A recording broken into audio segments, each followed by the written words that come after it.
What to Remember When Waking by David Whyte.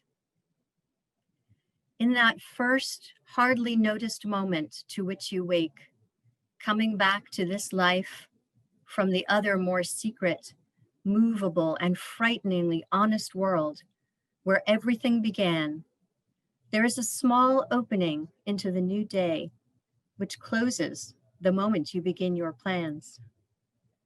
What you can plan is too small for you to live. What you can live wholeheartedly will make plans enough for the vitality hidden in your sleep. To be human is to become visible while carrying what is hidden as a gift to others. To remember the other world in this world is to live in your true inheritance. You are not a troubled guest on this earth. You are not an accident amidst other accidents. You were invited from another and greater night than the one from which you have just emerged. Now, looking through the slanting light of the morning, the window toward the mountain presence of everything that can be, what urgency calls you to your one love? What shape waits in the seed of you to grow and spread its branches against a future sky? Is it waiting in the fertile sea? In the trees beyond the house? In the life you can imagine for yourself? In the open and lovely white page on the waiting desk?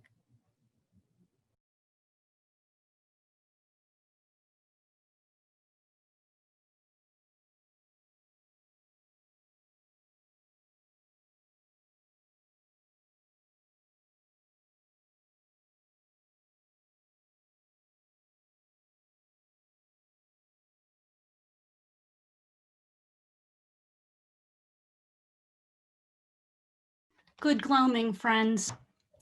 I am Reverend Julie Brooks, and I'm joined this evening by my sunset sister, Reverend Claudia Kohn. A shout out to David Renata, our Zoom meister this evening. Tonight, we invite you to sit with the wisdom of twilight, that place in between day and night, the still point, wherein light flows into dark and dark flows into light. Twilight is that brief moment at the break of dawn and the brink of dusk. It's the thin time in our days where glow and shadow meet. A threshold moment, perhaps hardly noticed, wherein we stand with one foot firmly planted in what was, where everything began, and the other poised to move toward what might be, what might become. To remember the other world in this world is to live your true inheritance, says David Whyte. He goes on to ask, what urgency calls you to your one love? What lies in the dark forest, floats atop the fertile sea, passes through a sun-drenched desert, or meanders along the pathway you trudge in the dimming daylight on your way home? Twilight is the ultimate now moment, a passing pause pregnant with potential. Friends, as we're skirting the edge of nighttime together, witnessing the dimming light flowing into darkness, Claudia and I invite you this evening to join us in wandering into the wisdom of now and wondering about what potential might be emerging or may lay just around the corner for you. In the first half of our time together, we'll offer some poetry and reflections. You'll see images and listen to music, and we'll enjoy spacious moments for silence and stillness. For the second half of our time together, we'll open our gathering space for sharing how twilight is touching you. For now, please sit back, get comfortable in your seat, close your eyes, lower your gaze, or focus on that sweet spot, inviting your attention, and enjoy a musical meditation followed by a Dharma reflection with Reverend Claudia.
Echoes of my footfalls fill this empty hallway, heels clicking purposefully as I walk toward the COVID unit.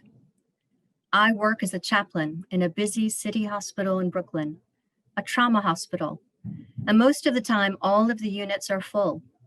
Empty beds, empty areas are not something I have experienced, apart from this one unit.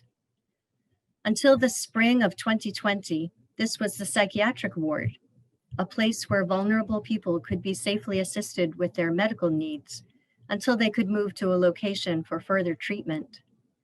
That changed with a tsunami-like arrival of the COVID virus, frightening in both speed and impact upon our city, and for the first time in my memory, impacting the whole world.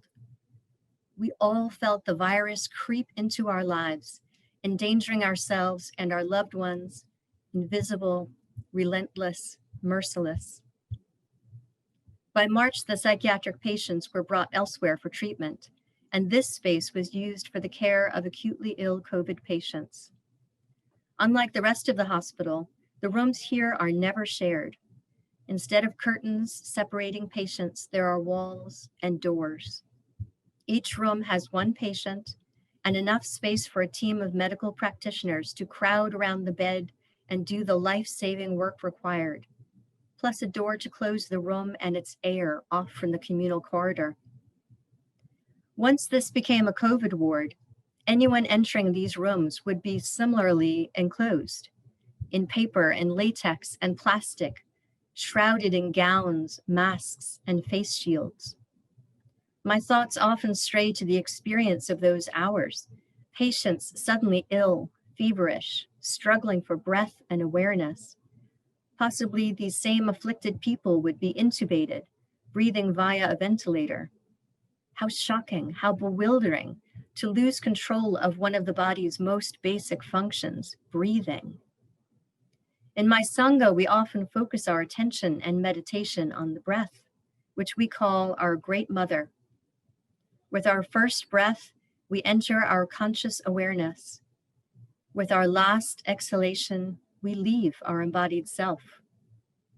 In between these two remarkable breaths, we experience life. Most of the time, I don't pay much attention to my breath.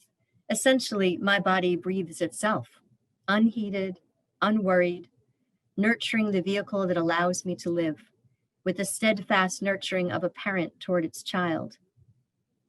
What might it be like to suddenly struggle for that breath? What is it like to suddenly fear that breath, the droplets and the viral travelers wafting through the air? That breath could mean life for a body needing air, or death for a body newly infected. These thoughts float through me as I walk down the main corridor of this unit, empty now of any people, shadowed and silent. Like the starry night sky, this darkening place has sparkles of light. The thin October afternoon light filters through a window at the end of the passageway, and the low lights of monitors at the nurses' stations still send a gasp of light into the air. Blue light from computer screens blink softly on the empty desks. I walk from room to room, noting the beds made up with crisp white sheets, IV poles and monitors at the ready near the beds. Wall racks at the thresholds of each room filled with gowns, masks, and gloves. There's a sense of readiness, of preparation, and a breathless waiting. My intention in coming to walk through these rooms was to bless this space while it is still empty. Now, in this low light and quiet, I want to truly empty these rooms of any energy left behind. What suffering might energetically linger here?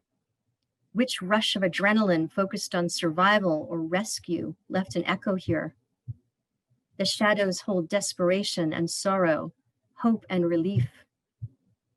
In these days before the rooms fill again, always a real possibility in our pandemic world, my intention is to clear the atmosphere of straggling energies and make a space to welcome whomever or whatever comes next. I move slowly, walking down the hallway on one side and back up on the other side. As I come to each doorway, I enter and release the energy there, opening a space for what follows. I walk poised between the temporal walls of past and future, open only to grace and possibility. Finished, I walk back to the main hospital and ponder this twilight arena. Darkness and light, hope and sorrow, nightfall and dawn. All the aspects of in-between time fill this space and remind me of the unpredictability and boundlessness of grace. All things are possible in the gloaming. We are not defined by any one experience, even one as huge and devastating as this COVID pandemic. In the darkest days, we have the sparkling light of possibility, of creative solution, scientific discovery, and the gentle beauty of hope. I await the dusk. I await the dawn. I trust the divine will guide us gently through these twilight hours.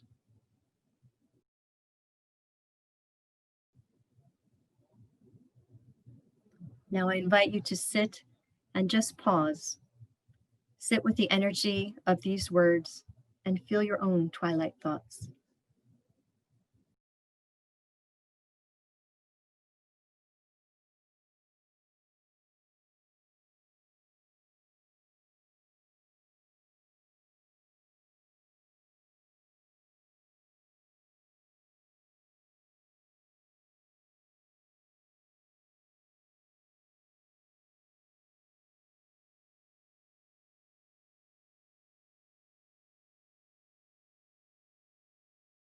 Twilight by Louise Gluck. All day he works at his cousin's mill.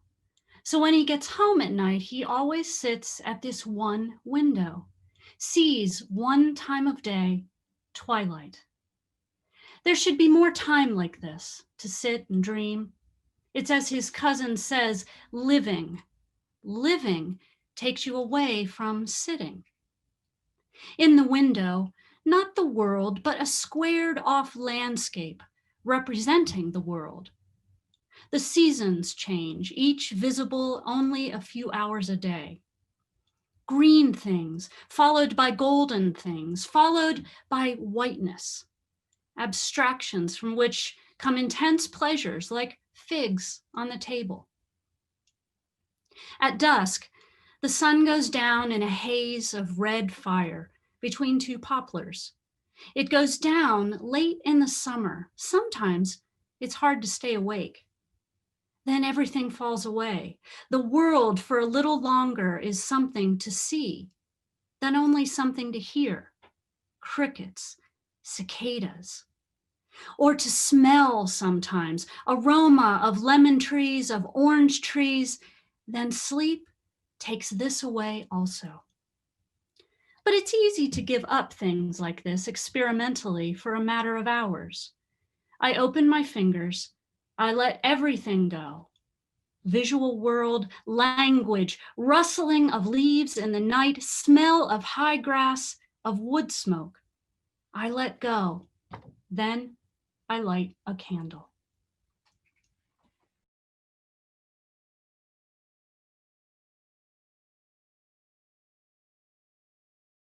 So we'd like to invite you all to turn on your cameras right now. And we want to invite you to consider a few questions regarding the wisdom of twilight. We'll take a few minutes to think about these questions, which I'll share in a moment and also post in the chat. And then we'd love to hear from you. We'll ask that everyone who wants to verbally share their thoughts, raise your hand in the chat and we'll call on you. David will then unmute you. And please be aware of time as you're speaking. For those of you who don't necessarily want to speak, but do want to share your thoughts, please feel free to share them in the chat. We'll have about 20 minutes to share our thoughts before bringing tonight's gathering to a close. So our first question is this: what are you being called to let go of? And what unexpected possibility are you being invited to consider? So what are you being called to let go of? And what unexpected possibility are you being invited to consider? I'll put those in the chat.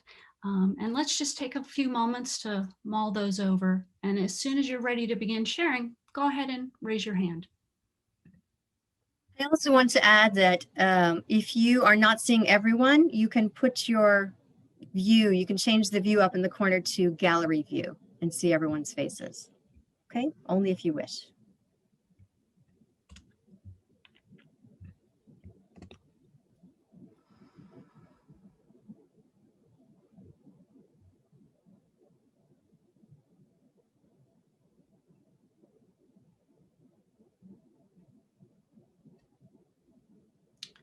So if and when anyone is ready to share their thoughts, we'd love to hear from you.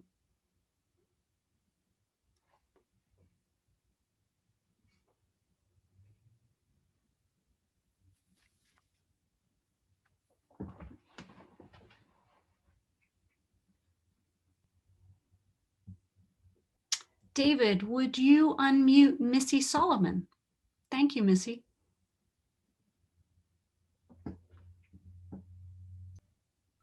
Can you hear me? Yeah.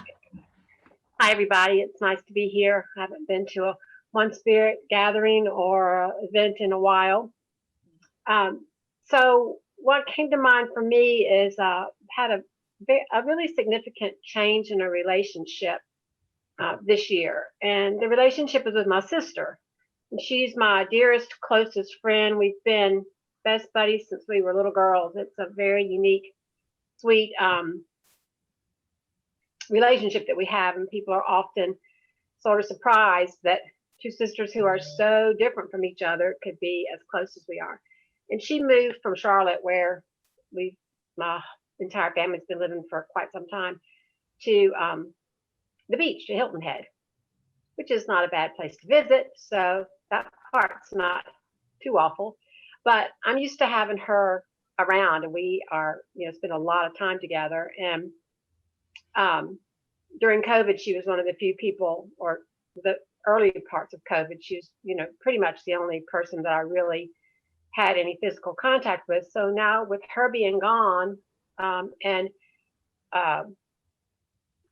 suggested restrictions or more active social distancing, and staying out of small group, staying out of large groups and things like that, finding myself to be more isolated than is typically my preference. So the letting go of that relationship that I depend on so much is the big letting go. And what the unexpected is quite yet, I'm not sure.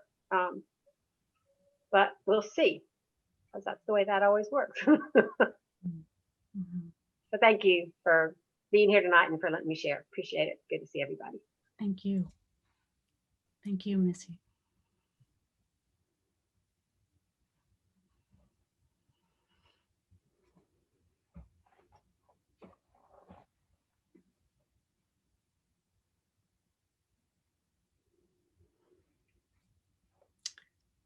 David, would you unmute Miles Wallace? Hi, Miles. Hi, thank you, Rev Julie. Thank you, Rev Claudia. This is wonderful. Seems to be exactly what I didn't know I needed this evening on Sacred Thursday, as I call it. I go from one beautiful thing to the next. And what's stirring, being a seminary student, second year, what am I being called to let go of, is this expectation that I had that we would have an in-person intensive and an in-person graduation. So so much trust in one spirit has allowed me to just say, well, why would I question it now? Because I am benefited for so much spiritual growth. So that's the one thing. But what's the second part of the question? Let's see. What unexpected possibility am I being invited to consider? How about everything? There is really very little I can think of beyond living in today. so much changes. And if it's one thing I've learned in these past 8 months, is that. So being mindful has been a state of mind, and I'm really actually quite grateful for it in all of this. So you know what? I'll be respectful of the time. Thank you. Thank you, Miles. Thank you, Miles.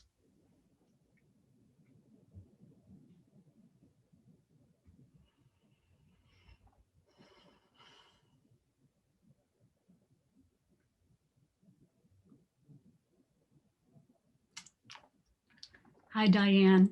David, would you unmute Diane Burke? Please. Hi, everybody. What I'm being called to let go of now, having sort of moved into semi-retirement, is how much my identity has been tied up with being productive and accomplishing things. So to not discern whether a day has been valuable based on what I've accomplished that day or whether I've been productive that day is very new territory for me. So that identification with activity and doing and producing and accomplishing is what I'm being called to let go of. And the unexpected possibility is whatever I'm going to find as I let myself dive much more deeply and fully into silence. Mm. Mm. Thank you. Thank you, Diane. Thank you.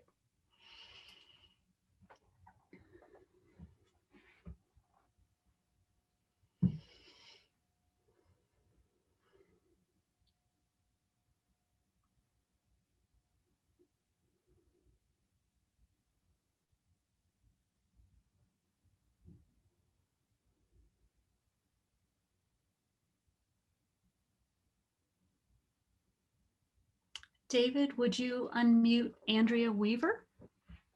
Hi, Andrea. Hi, Andrea. Hi, thank you for this beautiful gathering and for everyone who shared.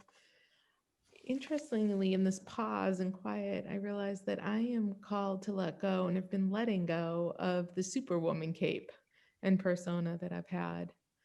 And on the flip side, I feel like God is calling me into new shoes to go new places and serve in new ways.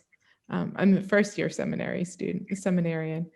And so it's interesting to see the similarities and differences between the letting go and the what's coming. Mm. Thank you. Thank you, Andrea. David, would you unmute Joan?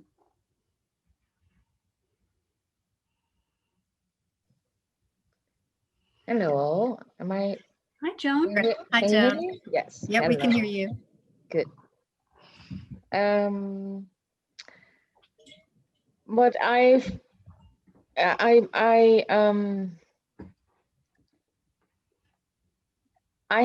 feel called to let go of an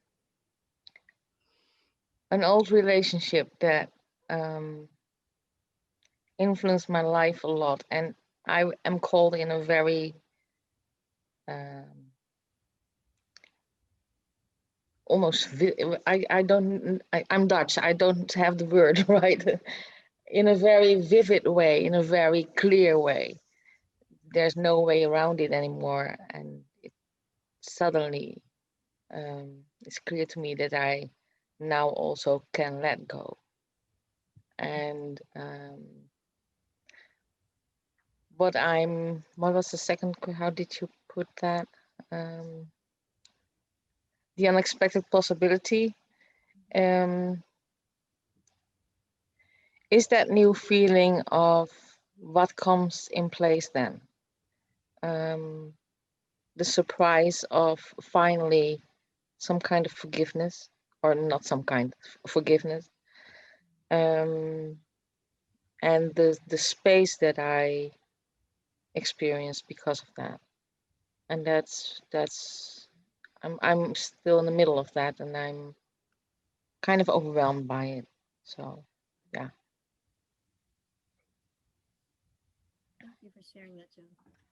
Thank you, Joan.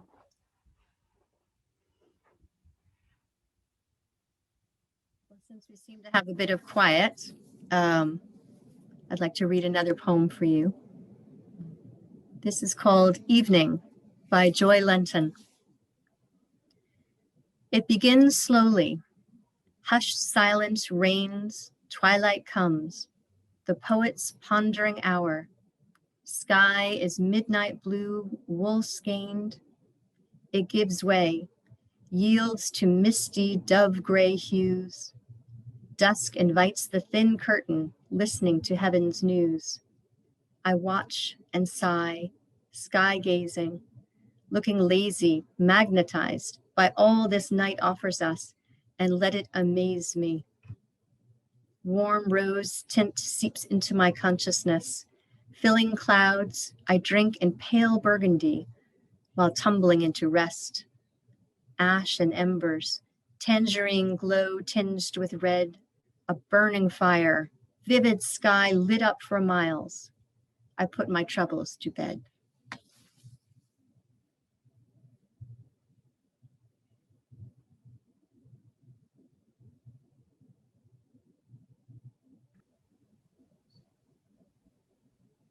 If you haven't noticed the chat, Susie Peel offered, I am being called to let go of my disappointment with those who could help stem the pandemic. And the possibility, the unexpected possibility, is to learn to profoundly accept what is. Thank you, Susie.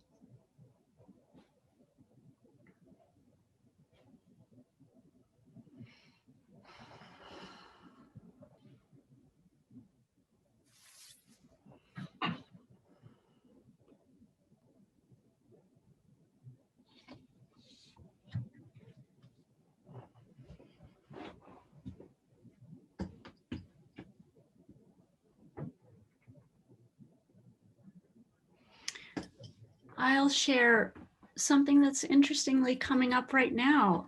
The what I am being called to let go of is the responsibility to fill space and to simply be with it and enjoy it for what it is, whatever that is. And the unexpected possibility I'm being invited to consider is it's possible that that's okay.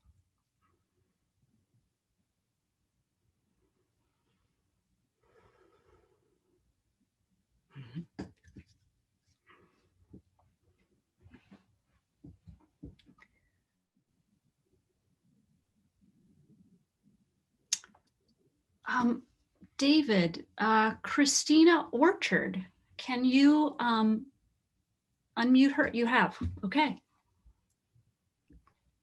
Hi. Hi, First of all, Christina. Hi, Christina. Hi. I deeply apologize for being late. I had a technical glitch. So I was invited to attend tonight by Andrea Weaver, and I'm so far very glad that I did.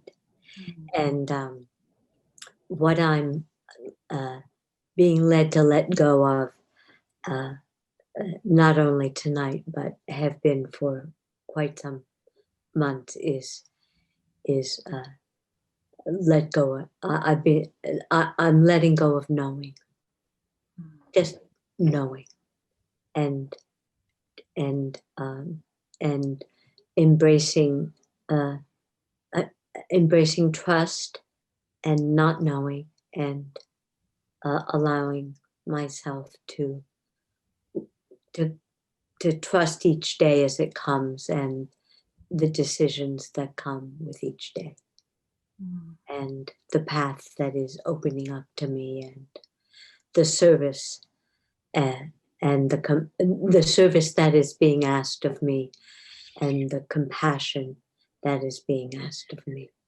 That is a very different way of life than I've had before. Mm. And my gratitude is just a blessing that it is precious. Thank you, Christina. Thank you. Thank you, Christina. We have time for maybe one more person who might like to share verbally. And again, if you want to write in the chat, you're welcome to do that as well.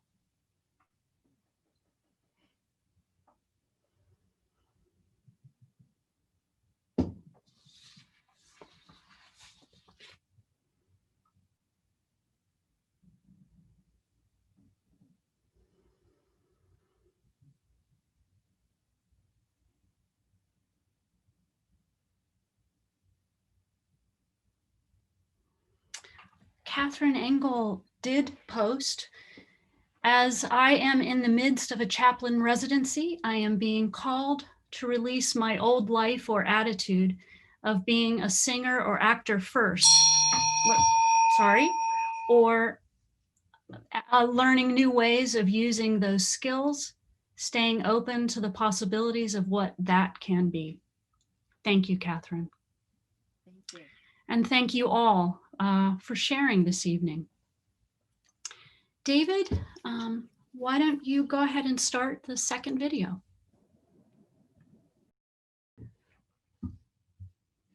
The light inside you is more brilliant than sunrise or sunset. Learn to exhale only love. The light inside you is more brilliant than sunrise or sunset. Learn to exhale only love. Brilliant Rumi. Thank you for joining us this evening. As we began tonight listening to and resting in the sounds of the darkening forest, we'll end by sitting with the sounds of lapping waves from a gentle sea. When the video ends tonight, our gathering will come to a close. Thank you for being here. Blessings to all.